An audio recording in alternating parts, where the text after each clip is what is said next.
Wheezing, although it's very common in asthma, but it's not exclusive for asthma.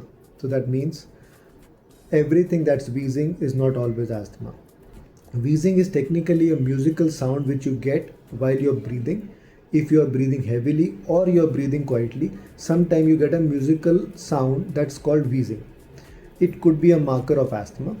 It could be a marker of a problem which is a problem in your upper airway. For example, tonsils, adenoids, blocked nose, everything could lead to wheezing, and you think it's asthma. Breathlessness along with wheezing, if it is more while lying down, that when you lie down straight on a bed, it could be a possibility that you could be having a cardiac problem or a heart problem.